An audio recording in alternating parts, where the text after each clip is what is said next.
This podcast, bussin'. Welcome to another episode of This Podcast. I'm your friendly host, Jay, joined by my friends. We got Co here. What's up? We got Damo. Uncle Damo. And we got a special guest joining us straight from Dallas virtually. We got Shanta Carter Williams, and we will give her a nice round of applause. Welcome to the show.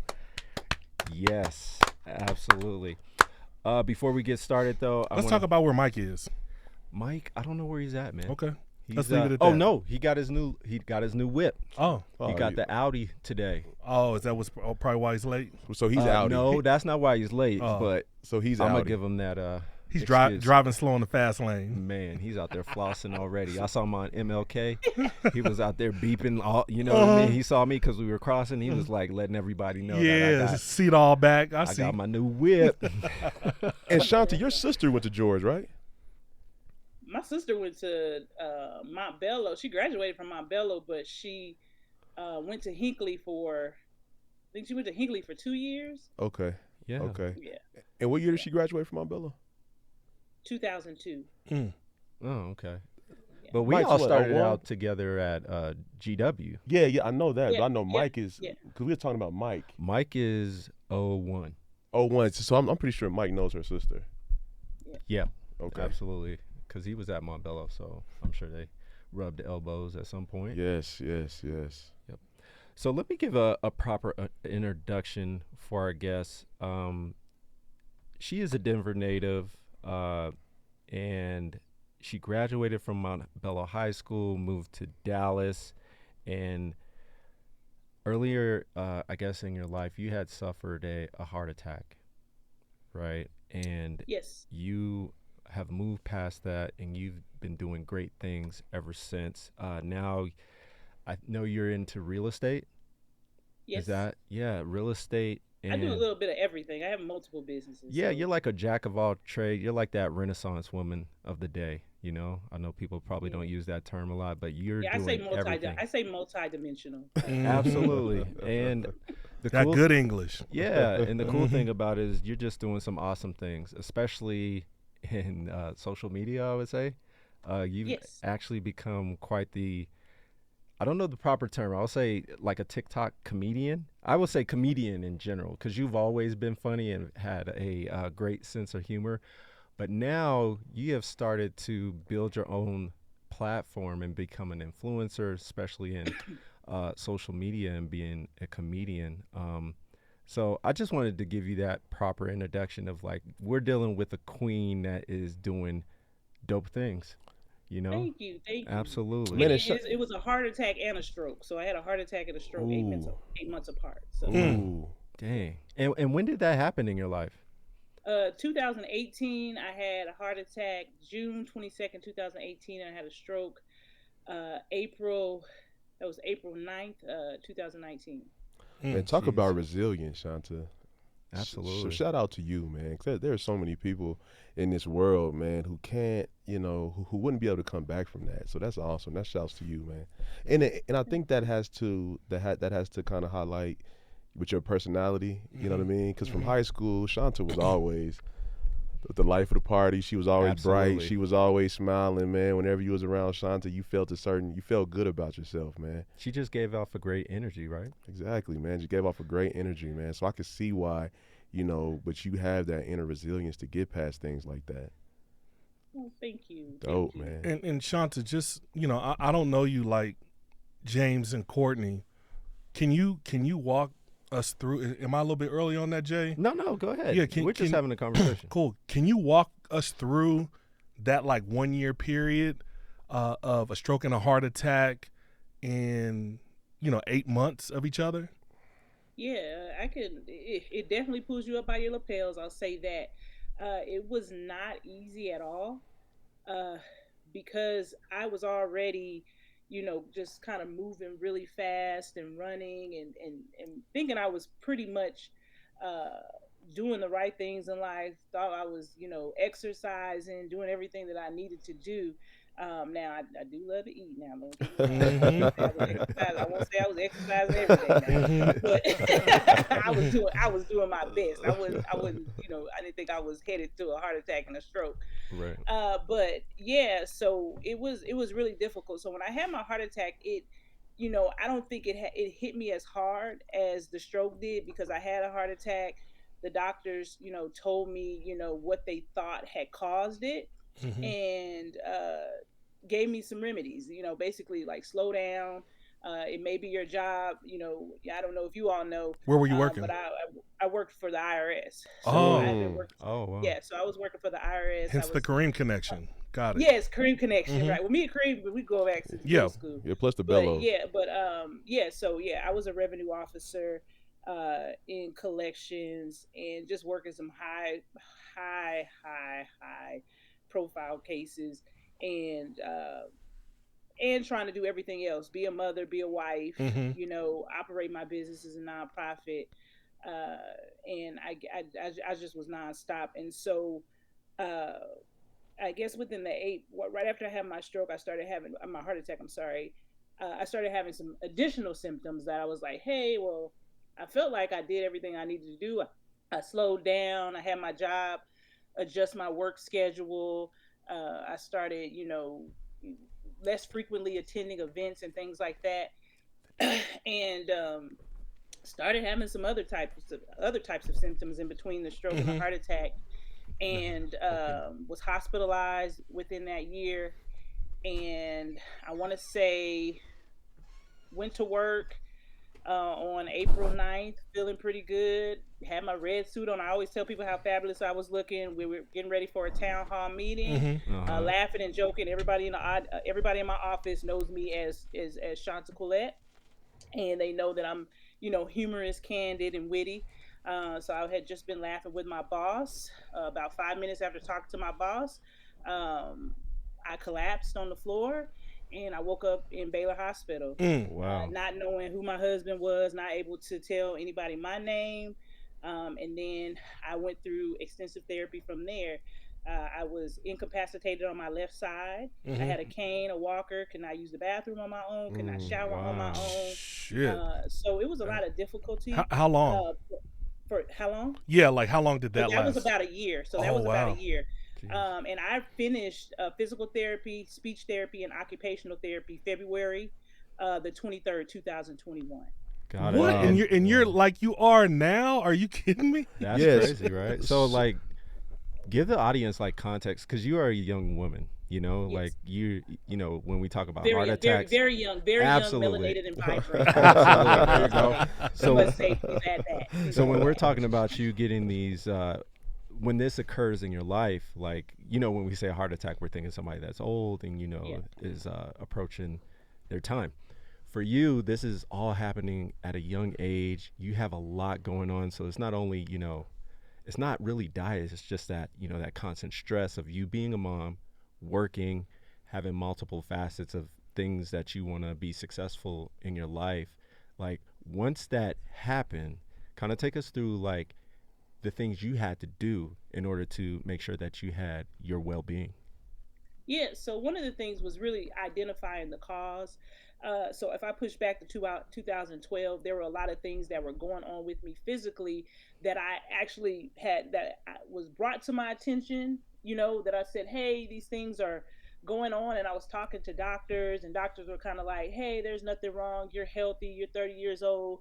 There's nothing wrong. And so that's what I thought. I trusted my doctor. Mm-hmm. I ended up finding out that I had a trispud regurgitation and a myocardial bridge, which is like a pinching in my vessel, which actually was what caused the stroke. The So vessel basically, of what? my heart. Got it. So my heart and my brain was not communicating, and I Mhm. went into arrhythmia, and that's what caused a stroke, caused a blood clot, caused a stroke, caused me to collapse, and I actually had a seizure as well. So the important thing is that I found that there are a lot of disparities in health when it comes to Black Like women, women, yeah. Got it. because at that time none of my doctors were melanated. Mm. So they were kind of just pushing me off and saying, hey, there's nothing wrong, it's all in your head, keep doing this, keep doing that. But I find that had the doctors really did what they were supposed to do, echocardiograms, um, heart cath, and all those things, they would have been able to find out that there was something going on with me. That in addition, I was running and moving and not on any Mm-hmm. type of blood thinners or anything like Right. that. And my body just basically shut down. Now, is this something Um, that's hereditary? yes, actually it is. So that's another important thing in the Black community is that everybody communicating with their family members, knowing what's going on. Mm-hmm. So when I Mm-hmm. had my heart attack, my mom, I found out that at that time my mom had a mild heart attack. My daddy had cardiorrhythmia that he had Mm. never told anybody about. He had high cholesterol that I didn't know about. I had three uncles that had massive heart attacks that I didn't know about. So when I was sitting in the hospital, the cardiovascular doctor asked me, hey, do you have this? Do you know of your family members having this? I'm like, no, no, no. And my mom was like, well, I had a By the mild heart way, attack. Well, Yeah, BTW. yeah, by the way, Dot yeah. dot dot. Yeah. So that was really important to know because I could have been proactive at the time as well, Yeah. and could have been, on the proper medication to prevent me from having that. But, I learned to say no a lot often now. I used to say yes to everything. I say no a lot often. I had to change a lot of things in my life. I had to remove a lot of things in my life, and I really had to have a conversation with myself of what I wanted my life to look like. And if we can go any day. That's why I look at it. Yeah. Any day you can go, Yeah. and how I wanted to live my life and how I wanted to represent myself and my children and what legacy I wanted to leave. And Man, So if so, that's interesting. So I want to stay there when you're talking about you're having that epiphany that like you got to change some things in your life. You got to decide what you want and what you don't want and how it's good for your health. Can you take us through like what that community, because you're very involved in the family and it shows, even in your uh, comedic content that you put on TikTok. Can you tell us how that conversation went with the family when you had to, come to a intervention, maybe if you want to call it that, to say, hey, this is what I'm looking for and this is what I could provide as a mother. And these are also the things that I want to aspire for as in my career and things that I want to do. yeah, absolutely. So I think the one thing that we get caught up as, especially as women and Black women, is this title of Superwoman, right? Yep. And realizing that there's no special powers that come with Superwoman with that title. No telepathy, no anything, no superhuman powers. Mm-hmm. So removing that, saying that I cannot do it all, and really getting my family involved and actually telling them what I need. At first, I was trying to do everything, and so I want to make sure that I keep my children happy. So not really asking anybody for any assistance. So that was a big problem for me, asking people for assistance. Even with my husband, just asking, for help. Like I got this. This is what I was born to do. I'm a Right. mom. I'm a Yeah. wife. Yeah. These are my duties, and Yeah. actually just allowing them to come in and help. And so my husband and my children had to let me know, like, hey, yeah, you can have all these businesses, but you can't have all that if we don't have you, right? So none of that is really important, right, if we don't Mm-hmm. have you. And so I realized that right, if I don't get it together, if I don't let up, then ShantaQ will be no more. There will be Right. no Yeah. Pink Peppermint Project. There Yeah. won't be any Hey ShantaQ, Mm-hmm. because there will be no me. And so I just had to realize what was important to me, and really how to I don't even say balance, just how I prioritize things in my life. And it's okay to make yourself a priority. I know sometimes when you become a mom and when you become a wife, you know what I mean. You kind of fall into kind of that role of in service. You know what I mean, to your family, right? And then you kind of overlook, you know what I mean, your own personal well-being and the importance of that because you're in service to your family. You know what I mean. And I think a lot of women have to be okay with just stepping back and saying like, look, I matter. My health matters. You know what I mean? The things that I want to do matter. And being able to kind of find that balance in my judgment, you know what I mean, being on the outside looking in, you know what I mean, is a fine balance that you have to kind of work out. So shout out to you for making that with that realization and actually putting that into practice. Absolutely. So Yeah, I Shanta, agree. I have a question for you. Absolutely. What do you say yes to? I say yes to me, more time with me. Yes to more time with my family, with my husband, things that matter. I think we get so caught up with the commercialized notion of self care. You know, everybody's like self care, Mm-hmm. Yeah, and that's like, oh, I got my hair done, I got my nails done, I went yeah, out and got a pedicure, but that's not self care. yeah. Self care is really tuning into self, knowing self, really, meditating, and really taking the time for you, just complete solitude. Yeah, yeah, Um, yeah. Self care is rest. Let me tell Yes. you, and, Yes. Yes. and and and really recognizing that I need I need rest and knowing when I need it. So, uh, I want to shift gears a little bit Hmm. because the way that you're talking and the way that we all know you to be is that you're talking about self-care and you got to take care of Shanta, absolutely. But at your core, you're definitely a person that, loves to entertain, loves to give back to people and see people smile. So I think that leads us into a lot of the philanthropy work that you're doing now. And I think you called it it's the Peppermint Project, right? Pink Peppermint Peak Project. Peppermint That's like Project. your blouse right now. Yeah, The Pink Peppermint Project. Absolutely. Yeah. It's actually coral. Coral. Oh, Excuse me. Love it. Yeah, tell us a little bit about that project and why you decided to create it. Yeah, so everything that I do in my life is intentional and there's a story behind it. So, Pink Peppermint Project comes from losing my aunt and two friends in 2015 of breast cancer. During that time, I had actually moved to Fort Smith, Arkansas, a rural area of Arkansas, um, for a job with the Internal Revenue Service. Actually, for a promotion with the Internal Revenue Service. My husband is supportive in everything I do, so he says yes to everything I do. So I was in Fort Smith by myself, and I was having some really bad work challenges. Right, so Hmm. during that time, I was having these work challenges. One of my friends, Shamika, was battling stage 3 breast cancer. My aunt was battling stage 4 breast cancer. My friend Stacy was battling stage 4 breast cancer. And then my classmate Kanisha, that we, friends in middle school, also was dealing with breast cancer. So at that time, um, I, was talking to these different women, seeing their stories, hearing their stories, and they were really confiding in me, Hmm. at a time that I was, really need somebody. I really needed someone to confide in. And so these women ended up passing away. My aunt and Stacy died three days apart. Mm. I'm sorry to hear Um, that. yeah, thank you. And during that time, Shamika was just having a really bad time. She ended up passing away in 2018, but during that time, she was having a really bad time. And so I thought, like, hey, I'm this girly girl. I consider myself this girly girl. I love everything fabulous. So I got this little care package together and I sent it to her. And she called me and she was elated. She was crying and was like, nobody's ever did anything this nice to me.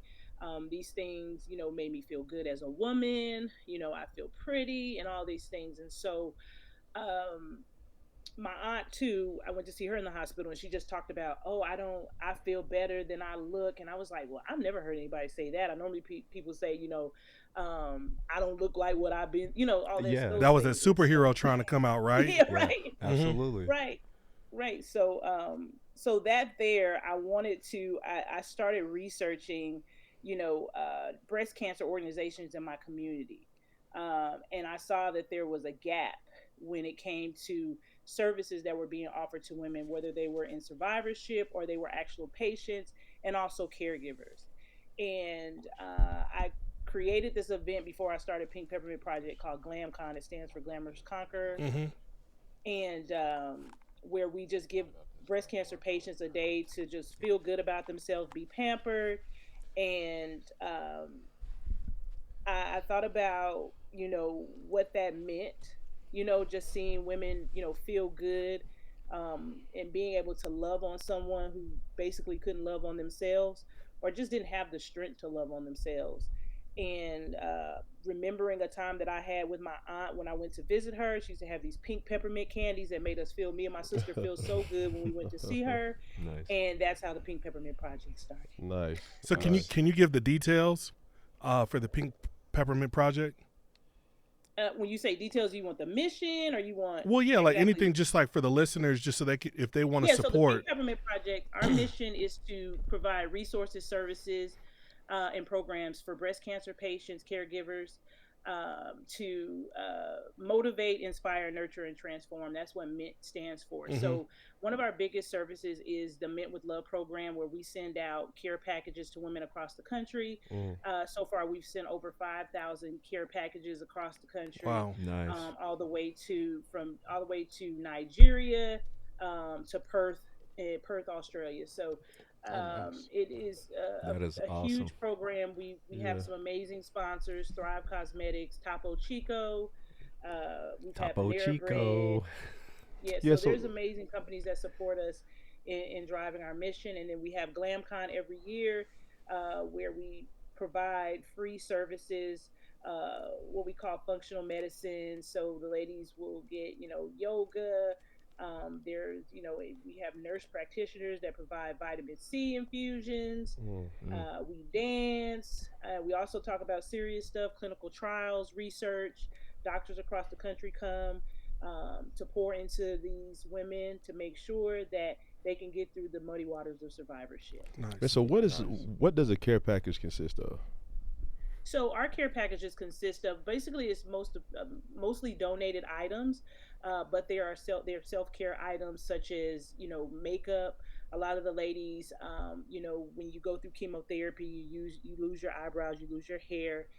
So we have everything from hair units, makeup, mascara, soaps. I have a consumer goods company called Girl Be Natural, so we have natural deodorants, hygiene products, word puzzles, pencils, earbuds for when the women are at getting their chemotherapy infusions, books, whatever we get donated. You name it, Nice. you got it, huh?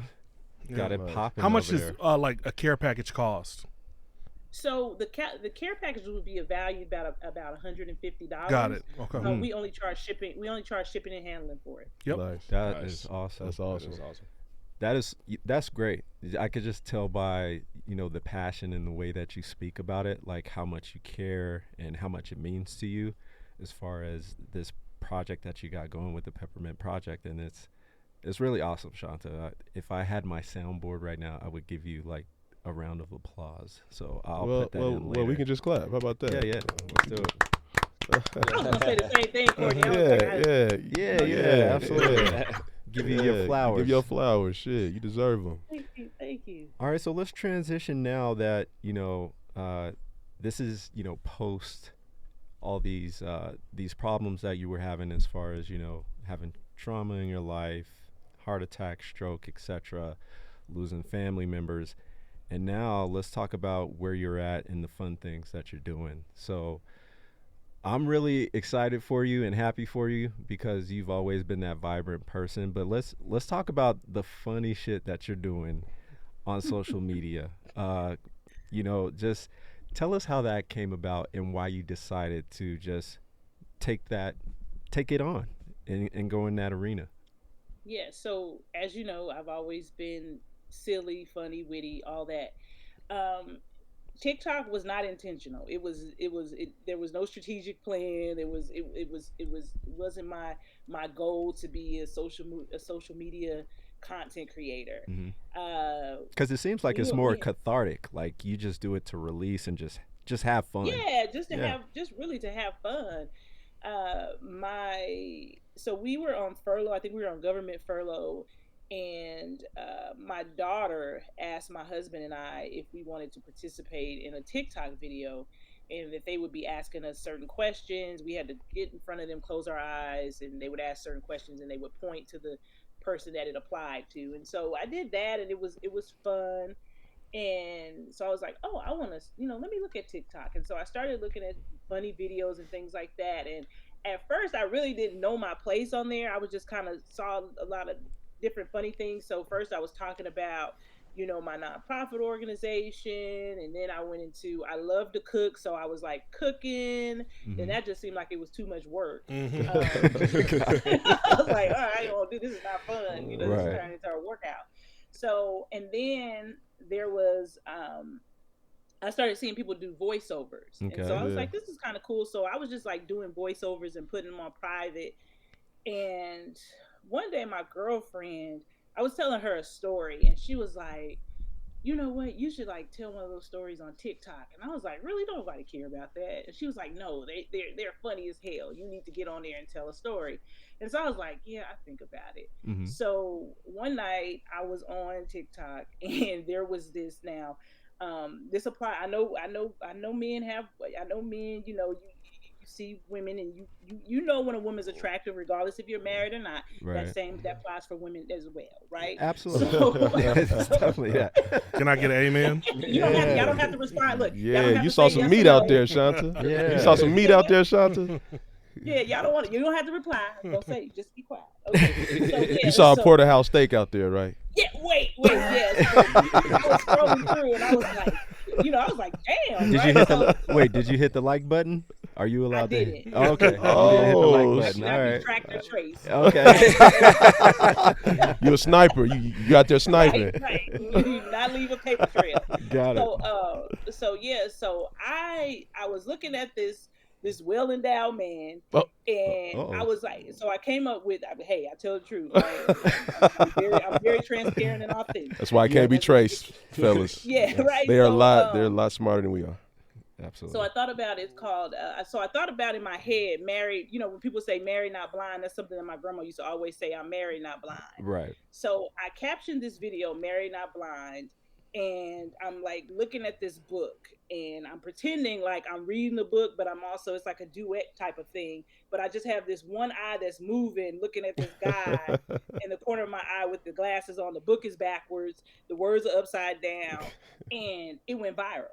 Okay. So I was like, what's viral? How many? So viral is anything over 100,000. Okay. Oh, nice. That is awesome. So it went viral. So I was like, okay, so that's cool. So then there was another one I did it, but then I was like, I realized that women are more vicious than men when it comes to, women were like, oh my God, I want to do this to him. And I'm like, oh, this definitely is not the crowd that I was trying to do. So I was like, we got to change this up. I definitely don't want this. And so I did a couple of videos like that and they went viral. And my girlfriend still was going back to telling these stories that I used to tell them about childhood, about my parents and just silly stuff my mom and dad used to do. And one day I was having a really bad day, just like one of those days where I was having a bad hair day. I just wasn't feeling good. I was tired. So I thought about this time where my mom had came to my school. I went to Swansea Elementary. And in the second grade, she came up to my school. And what I remember is her coming to the school to give me some amoxicillin. But it looked like she had and my mom is very bright. She's very light-skinned, so she gets red really quick. But she had like a ski mask on, like my dad's ski mask. And she came to the classroom with her moon boots on. And I was like, oh my God. And somebody said, whose mom is that? And I was like, not mine. That ain't my mama. That's not me. And so I was so embarrassed. So I put this story. So I combined a story with that and me. And it actually got 12 million impressions. Whoa. And that put me on the map. Oh, that put me on the map. That video crossed D.L. Hughley, Earthquake, a lot of the Housewives, Fred Hammond. Wow.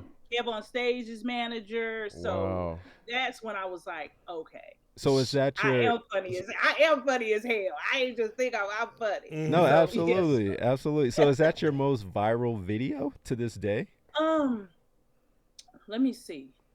So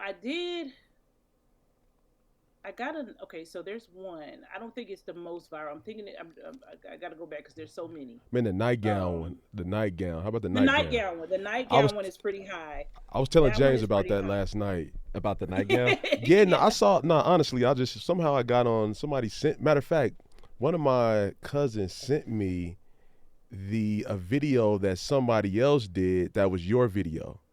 Right. It was like another The comedian, voiceover. she took the whole concept, and I was like, dude, I could have sworn I just saw Shanta do That's this what I like mean. 3 days ago. I seen that with a few of your videos. Yeah, like people's Yeah. been swagger jacking you a little bit, You out Shanta. there setting the Well, trend. Man, you really might start it's really- copywriting some of this shit.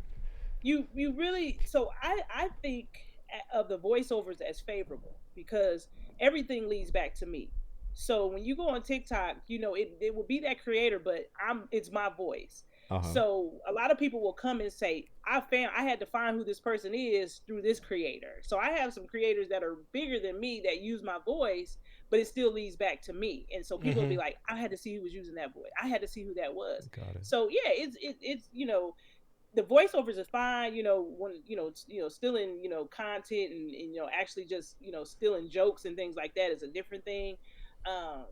But most of the time when people try to do something like me, they credit me. I haven't really had a huge That's issue with a lot of content creators do with anybody just like outright making my content original, because I know a lot of content creators do have that issue. Yeah, and so Shanta, I have a question for you. So one of the things that you hear often, there was actually like a big thing a couple months ago about on TikTok how Black creators don't get the credit for the work that they do, whether it's dancing, cooking, whatever creation it is, and they like Black creators on TikTok were like, "Yo, I'm gonna stop." Go on strike, right? Yeah. And so, how do you feel about that? I agree I agree to it to an extent. I have seen where a lot of Black creators are overshadowed, and other creators are spotlighted due to their content. Like Julius, he actually went to Montbello with us, and he recently did a video. He actually did a video. The video, I believe it got maybe 30,000 views, and a content creator took the idea, and ended up getting I believe 12 million views with it. But the content creator he already had like a following of 5 million. So it's really hard. A dirty game. I haven't really had a huge issue with people stealing my content, or even had any suppressed videos. I know a lot of things they say, hey, my videos are being suppressed, my content is being suppressed, and I've pretty much learned the algorithm and things like that. And sometimes the way the algorithm puts things out, it doesn't always reach the same audience. So not every audience is going to think you're funny. Not every audience is going to be, attracted to your content. So that may cause your views to be low, So, For sure. I'm not really. I always say that I got on TikTok. I didn't get on TikTok. I happened to make money through TikTok, but I didn't get on TikTok to make money. And I think when you start focusing on that, it's not fun anymore. And that's what I even told my friend. I'm like, that's not why you got on here though. It wasn't about money. Right. And I think and when people start seeing that you're focused on money and your content starts getting a little bit raggedy and stuff, then they start losing interest in you. Gotcha. Yeah. Hey, Shanta, Mike here. Sorry I'm late, but that was I was kind of gonna ask you that question. Like, so you just said you just got on TikTok for the fun of it. Like, I guess my question is kind of irrelevant now, but I was just gonna be asked, like, when at one point did this become a business for you? If it's never reached that point, then it never has. Yeah, now I do make money. Hey, and I like money. Well, okay, so at what video did you do was like, oh, I can make money off this? Right. Well, I didn't know that I could make money until I first got into the Creators Fund. I got invited to the Creators Fund, and I learned about the Creators Fund, and I learned that my views turn into money, right? And then I started having brands reach out to me and asking me to promote products and things like that for money. Wow. So when I got my first 4-figure check, doing content, I was like, okay, That's pretty awesome. I Right. can do Yeah. this, and I'm not really doing Yeah. much of nothing, right? I'm just Right. being me. Yeah, just being me. Yeah. So, and that's when everybody in the house got on board, right? Husband was like, "When we doing a video?" Yeah. Right. Come on, mama. You ain't even Yeah. gonna cook Husband dinner was like, tonight. Yeah. That Xbox Series Right. X, that Let's Xbox go. Series X, Series What X dance is I up need to there. learn? Let's go make that PlayStation money. 6 or Yeah. whatever, 5 or whatever. So. So real quick, let's stay there, Shanta. So now that you are making money, do you feel, because you said it's still fun, right? Right. How do you combat like the pressure of now having to put out, good content to make sure you're getting, I don't know, a certain amount of views? Like now I'm sure it's a little more polished because you've been doing it a while. Now does it like, I can do this in one take still, or you're like, no, let me review that and let me go back to the lab, production team, anything like that? Well, as far as, because I'm a paid content creator on TikTok's platform, there are some community guidelines that I have to keep in mind. So I have to make sure that my content is clean. It's not harmful. It doesn't contain any hate speech. Now with Gen Zs, I don't want to get your radio shut down, so let me shut up. But anyway, what I'm gonna say is that I have to be a lot more conscious in the things I say, and so I have 3 Gen Zs in my home, and I go through them and say, hey, can I say this? I've learned all my pronouns, so I use my pronouns correctly, and I just make sure that I stay clear of any type of content that would be offensive to anyone and get me canceled, and I don't want to be canceled. So I do relatable comedy. I don't feel pressured because I'm doing what I do. I got a better iPhone. I did do that. Make sure that my videos are my videos. Got to get that high quality. Yeah, a lot high quality and Yeah. clear. And a lot of times my content is spontaneous. So a lot of times, the kids may do something, my husband may say something, and I'm like, okay, we got to do a TikTok really quick before I lose this. Or the others are strategic, where I'm actually writing down, what I'm going to do, and we actually have a script, just being professional with it. I've talked to other comedians, other content creators, big content creators, who are now, mentoring me and helping me tailor my craft. So it eventually will, take me somewhere. I do now, have dreams of maybe being a writer for Saturday Night Live, or, That's awesome. Nice. doing something with a, Netflix film. And I've even had people approach me about doing stand-up, So it's really amazing, everything that's happening it's so quickly in this short time. So here's my question: where do I find a good nightgown? And are you planning on promoting and creating nightgowns? Because according to that video, man, we like nightgowns, fellas. Absolutely. But yes, all you got to do is lift them up. They really. Gunshots. Yo, Shanta was like, Papa knew what was under there. That's funny. Shanta was like, my grandparents been married for 50 years, and the key was this. What is it called? It was this right here. It wasn't called nothing. It was this right here. Yeah, that nightgown, man. You lift up the nightgown. It's a muumuu. A muumuu, yeah. But this muumuu kept this. Yeah, I actually do have a designer working with me right now, in creating a caftan line. So fellas, and I love caftans, and that's what I learned too, because I was like, a lot of times when me and my husband's intimate, it's not when I have the sexiest things on. It's like when I got the muumuu on. It's when you it's take like, them off. I might have a little t-shirt on. He like, come on here, girl. Come on. Ass over here. That muumuu. I haven't heard of a muumuu in a long time. Yeah, shit. Yeah, because they just button up in the front. You just Yeah. Boy, we are just Absolutely. simple, ain't we, fellas? So just simple. Y'all don't want that Victoria's Secret. You gotta unbutton, unfasten. yeah, like yo, so Shanta, that really shows, ladies, guys are very simple. Yeah, pretty much. My And I favorite. had a lot of guys reply. A lot of guys replied and said yes. I We don't bet. want all that. Yeah, we don't want all that lace and absolutely. stuff. Giving you all kind of emojis, fire, Yeah. heart emojis, all that stuff. Yeah, that's good for anniversaries and So I do have to ask, because now you have a fan base, right? So I'm Yeah. sure there's that element of, let's face it, Your DMs guys looking and people getting in your DMs. Your DMs looking like. How's the husband dealing with that fame and like that aspect of you, having that following? So we've had the conversation. So when I get DMs, inappropriate DMs, I don't even answer them. I just remove them. Got it.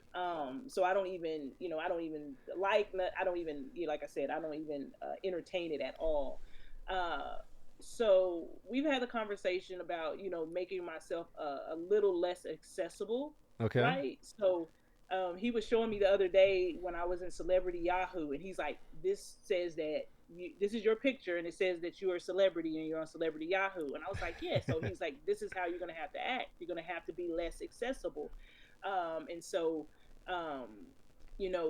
you're ShantaQ, but that doesn't always mean safe, right? Right. So and just seeing this girl in Houston just get killed by a stalker That was sad. a couple of days ago is scary. And I did have someone kind of like threaten me with finding my employer and saying that they were going to call my employer and get me fired from my job. But I told him where to go and what he needed to do. Yeah, like I'd be happy if he called the IRS, because he might end up in an investigation versus me. So, Yeah. So I was like, hey, you dig one ditch, you might as well dig two. Yeah, but your content is so appropriate. Like, It is. Like, there's nothing wrong with it. People are haters, man. Yeah, people. Yeah, I see it all the time. I see people get fired all the time. Creators, get shut down just because people are envious and jealous, and some people just wake up unhappy. I can say for the most part, I don't really deal with trolls. That's not really the energy I put out.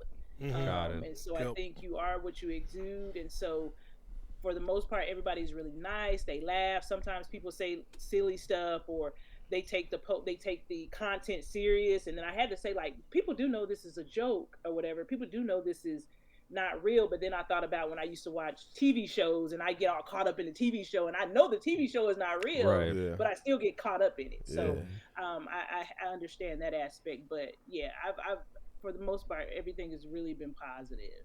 That's Yeah, that's I'm dope. grateful. And so the follow-up question I have for you is, there's a lot of comedians that get in like Instagram jail, and you're not like official until you get to Instagram jail. How do you feel? How do you feel about that? I have not been in Instagram jail. I have not been in Instagram jail. Now, I have had maybe 4 or 5 community violations on TikTok, but it's due to someone else's content. So I didn't realize a lot of times when I was duetting stuff, like just here recently, this guy was in the car, me and my son did a duet, and the guy had the chicken. I don't know if y'all saw it, and the chicken started going crazy. Yeah. I got a violation for that because they said From PETA? they said it was violence. So it was wow. Oh, So and you it was- did post that on your thing, right? I did post I it saw on that. Yeah, so a lot of the stuff that I'll be I've watching, gotten Shanta. violations for on TikTok, I haven't got violations on Instagram. Got it. But I'll be I do watching, have some- Shanta. I do have some friends on TikTok. Like one of my friends that I've met on TikTok, she just got banned. She got permanently banned on 2 accounts, and she had like 500,000 followers. Ooh. How do you get a and permanent then- ban? Like, how do you get a permanent ban? Oh yeah, you have to be just consistently doing stuff. Either people reporting you, or you receive violations, Or you on showing that. areolas? Probably just dances and stuff, Yeah. but she does do a lot of content where she's talking about other people, and they consider that bullying.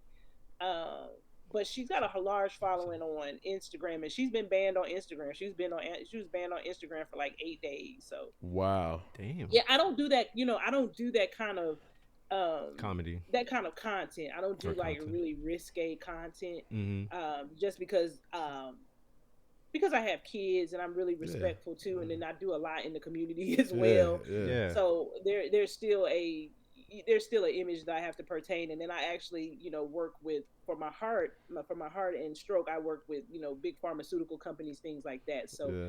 I still have to be. Protect that That's brand. dope that you're working with the pharmaceutical companies. That is. Yeah. Yeah. Yeah. So my question was, do you ever feel like, well, now that you are a celebrity, like, do you feel like you have to keep reaching that same fan base over and over? Do you feel like you're like somewhat in a box, or you're just like, you know what, I can just go and just put out anything as long as it's funny? I believe I have a huge fan base. A lot of them I've actually come to, get really, I want to say virtually close with, because they're in my inbox, they're telling me their stories. So I get to know a lot of them. But I'm still, increasing my fan base. So I attract different, so I have different content. So I have moms. So I have a huge following for moms. Then I have a huge following of married couples. And then, I talk about my grandson and things like that. So I have a really versatile fan base, right? Nice. And so comedy is subjective, right? And so Absolutely. Yep. you don't know it's funny until you put it out there, right? And it's so dangerous nowadays. So I may get some. I have some where it's like, yeah, maybe that wasn't that funny. Yeah, maybe it was funny to me, but you still put it out there. Yeah. It's subjective and dangerous at the same time. Yeah. Like, because just based off the climate we're in, so again, I totally can understand when you said like, yo, like, I really have to be particular in terms of what type of content I put out there. Oh yeah, because I really don't have. They will cancel you. I've seen people get railroaded off of TikTok. Yeah. And like when one person says something, they start sharing your video. Then it gets on TikTok, because my videos go from TikTok to Instagram to Facebook. Yeah. And so Studio Q, it's a huge platform. They share a lot of my videos. And so when I did the video about where it was prefaced, have you seen my daughter? I did get I forgot about that. I did get a lot of negative comments. Now, I didn't get anything on TikTok that I saw negative, but they reposted the video maybe 2 weeks ago and it went viral again. Oh. So, but it went viral on Facebook. So I knew this was a damn good video. What was the reason behind that though? Like, why did you get a lot of pushback on that? Because people were saying, they were talking about kidnapped children and and missing girls and things, and I never ever said anything about my daughter being kidnapped. I was very, very strategic in how I worded the worded it so it wouldn't trigger anybody, but you still have people that just don't have nothing to do on a Sunday evening and they want to come at you. So there were a lot. What was even funny is that I typically don't read a lot of the comments, but my sister, I seen something where it was like Courtney posted on something, and so I clicked on it. My sister is getting busy with the people in the feed. She's just like, F you, and if you don't follow you don't even have to follow her. And right, she got her sister's back. Lord. That's how it is with family. She's doing what she's supposed to. So I do have a Q hive. I do have a Q hive of people. Okay, a Q hive. I feel you. I like that. Yeah. ShantaQ hive. I've had people defend me. Yeah. That's cool. So tell us, because you are a hometowner, so you are a Denver, Colorado native, and that's the reason why we have you on the show, and also because you're doing dope things.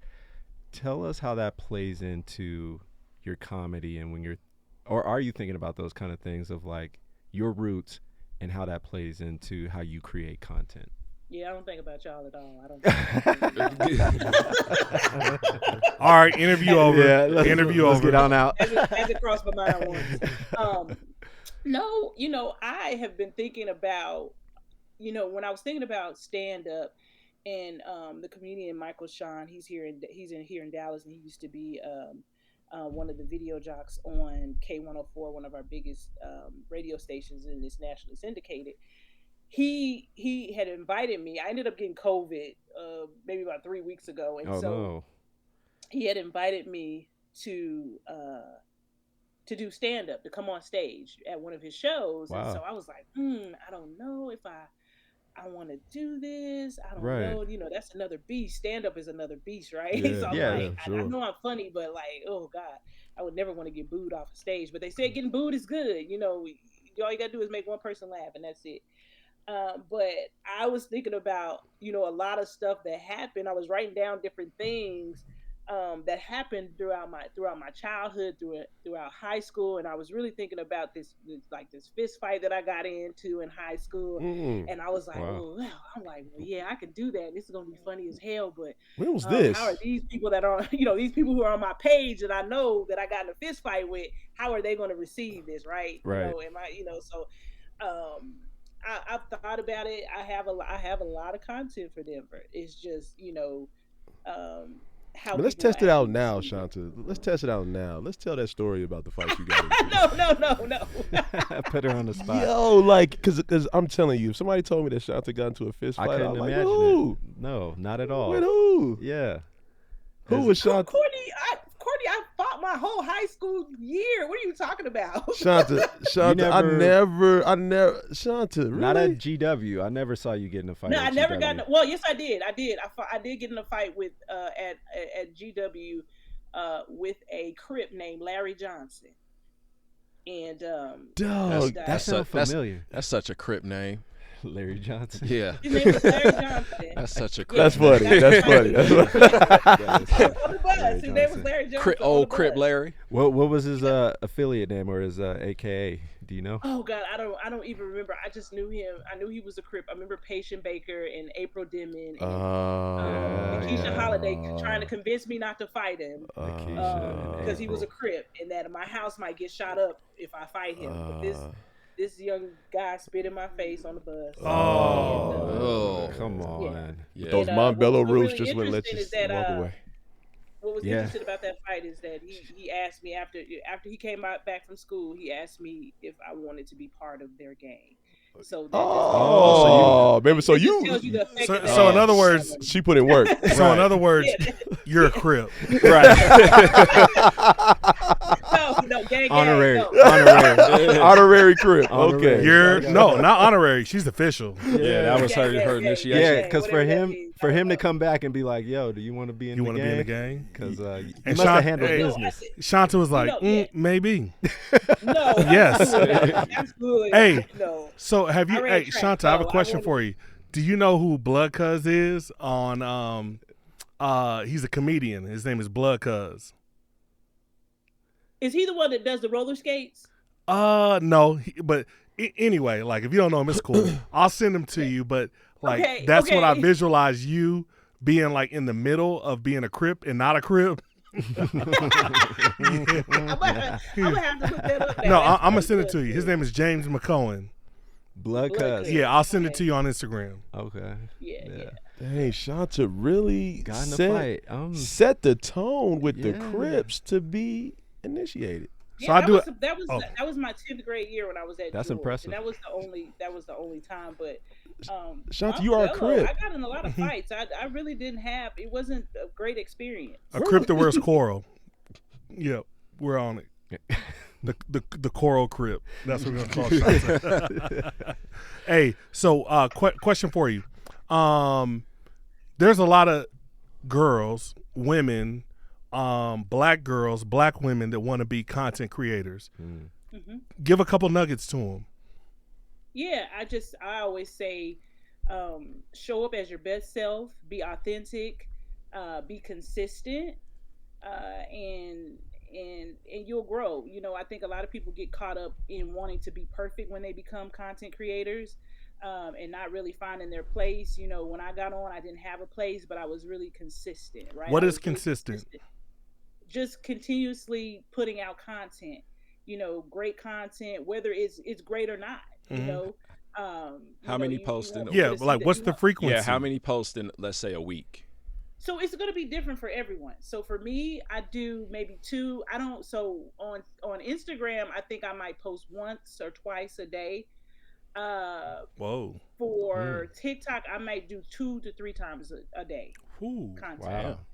that's a lot, so- Shanta. That is. Yeah, it is a lot. But I do batch content. So a lot of times you'll see, be in the same dress, but you may see a different hairstyle, or you'll see videos with the same dress on, and that may be where I've done 5 videos in one day. And so I may just change my hair, I may put a jacket on with the dress and things like that. So batching content works for me unless it's something spontaneous. So that's where you get that third video where it's just something, my son does something, my husband says something, I'm like, okay, we gotta go, we gotta get the light, we gotta get the ring light, come on y'all, let's do this real quick. And everybody works with me. And the reason why I asked about consistency, because a lot of times people think consistency is once a week, once every 2 weeks, once, it you know, could whatever. be. It could No, but be. like for you to be a content creator, it has to be often so you're top of mind. Yes or no? So it's different. It depends what type of content you're doing and how you start. Because I'm in a group and we do TikTok master classes. And so one of the creators in there, her name is Hira Remy, and she has like 3.5 million followers, but she only posts once a week. She posts once a week, but she's consistent with that once a week. So she posts the same time, the same day, every week. Right? That's interesting. And so followers are looking for that. So because like if I stop, like right now, my followers know that my son is sick. And so he's been under the weather for about a week. But I have inboxes where people say, hey, you know, we're from the UK. This is a picture of me and my son. You know, where we haven't seen you. You know, we miss you. Is your son okay? You know, is your husband? Are you okay? I've noticed that you're reproducing content. Sometimes I'll put old content out if I'm not feeling good. And they notice that. You know, it's awesome that you say that because us being podcasters now, we've kind of adopted that same batch, or at least we're trying to adopt that batch mentality where we'll record 2 episodes a week. We put one out every Saturday. So we're getting good at our cadence. But I want to talk about you being in the master class because I think that's awesome. Like, so that just adds to the resume that you have. Tell us what that experience is like, because when you say master class, you're the creme de la creme, right? Like you're the people that people go to for that advice, and just expound on that a little bit. Yeah, so it was just really by chance. So I'm on Clubhouse. That's another app that I frequent daily, and I don't know if you guys are familiar with Clubhouse, but it's an audio, audio social platform. Really quick, how do you feel about it?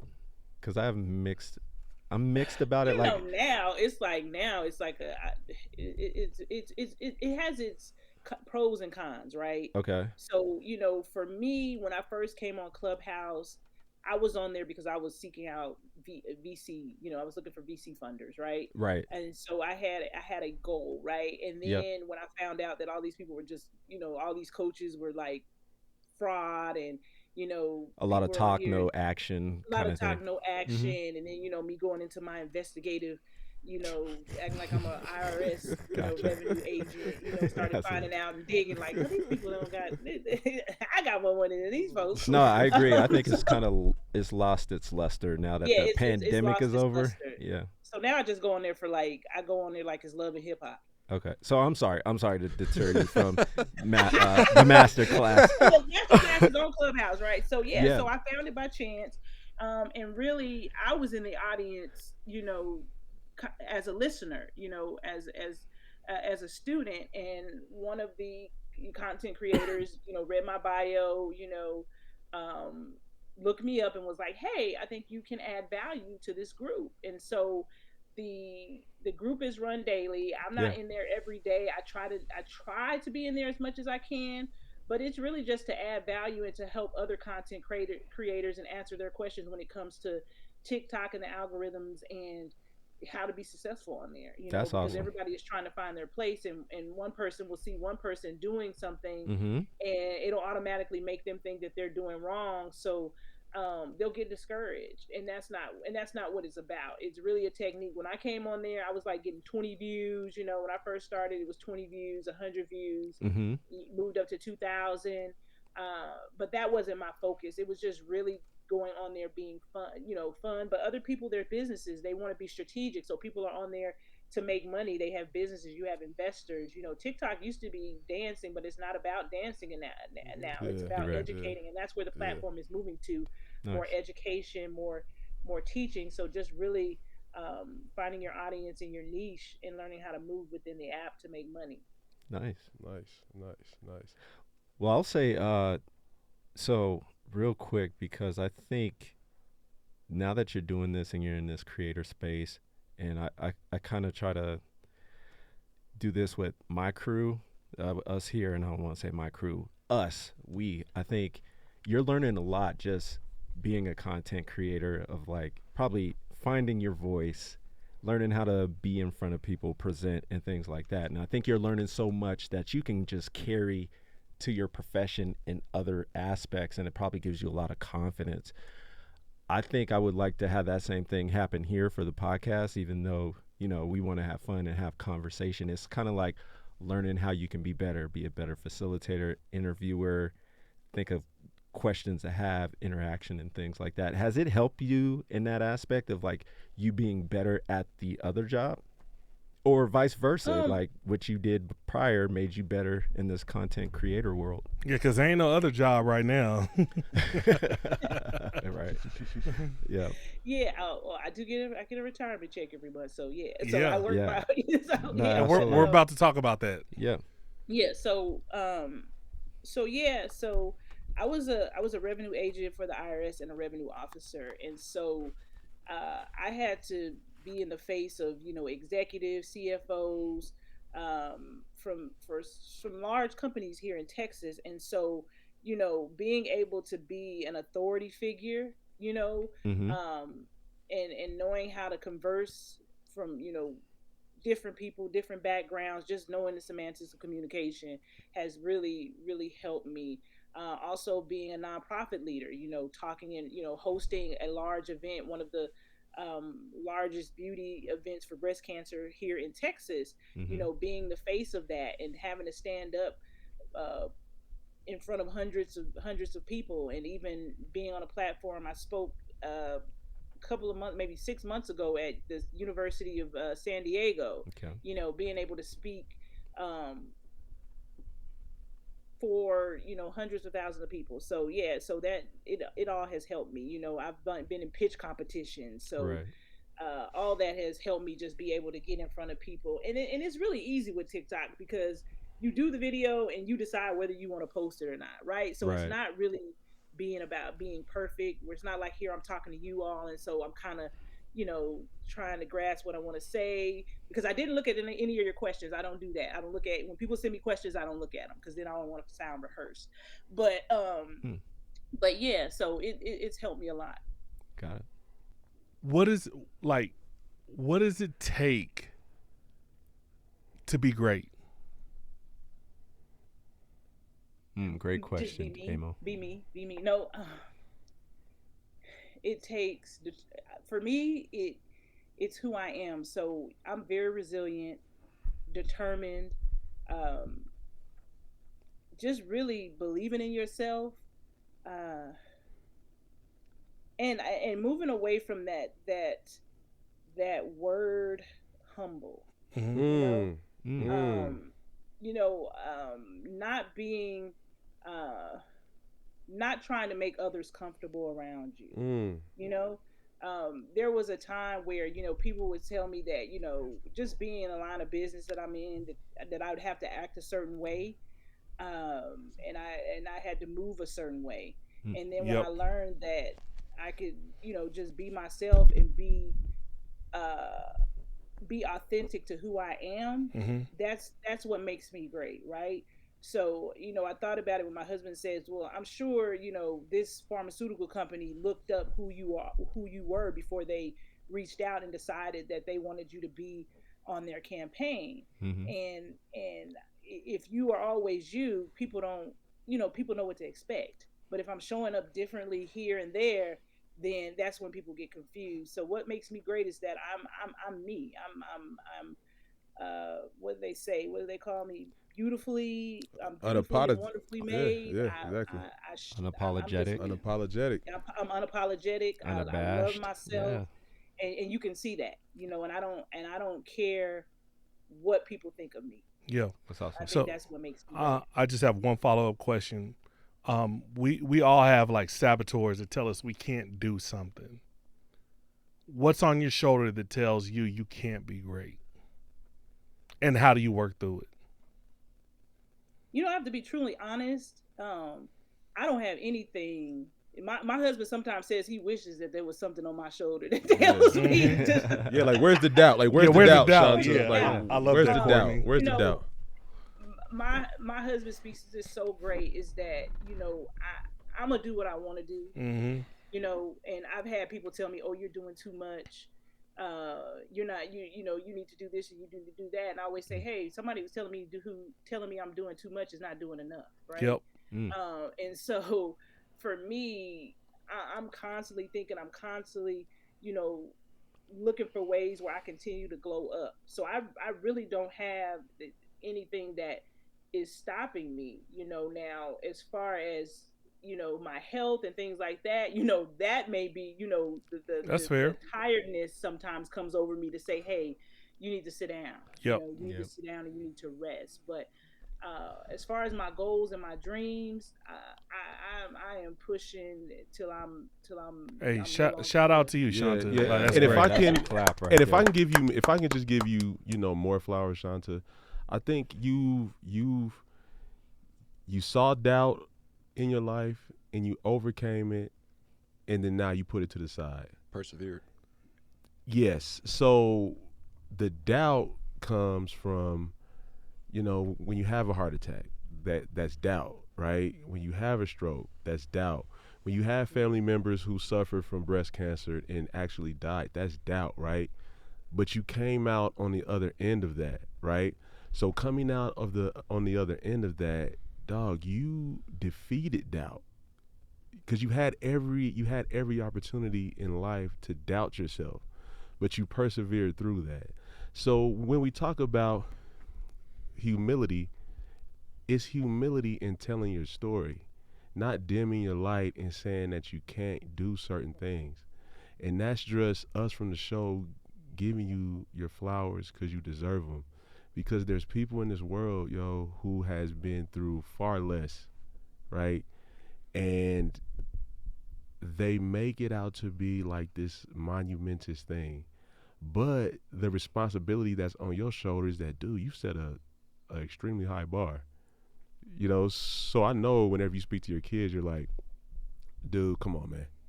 You know what I mean? Well You're said. not coming up to the bar. Well said. Well said. Round of applause. Hey. for- Caroline's rubbing off on Courtney.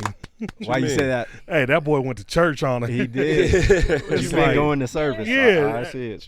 I see it. And I agree. My faith always comes first. I believe that everything that happens to you happens for a reason. If nothing happened, we would all be stagnant. We wouldn't have any character. So I just, you know, take those lemons and make lemonade. So Yeah, I know there that it is. Sweet lemonade. everything is everything is for a purpose, right? So I don't ever get discouraged. I just ask God, how do I move Yep. when something happens? Nice. Hey, Shanta, you're amazing, Absolutely. Yes. and you Absolutely. deserve the best. Thank you. Thank you. Thank you for joining the pod. We I agree. I agree. well, I'm gonna give you this time to plug everything you got going on. So from your Peppermint project to what you're doing on TikTok, tell the people how they can reach you. Yes, absolutely. I'm Shanta DeVale.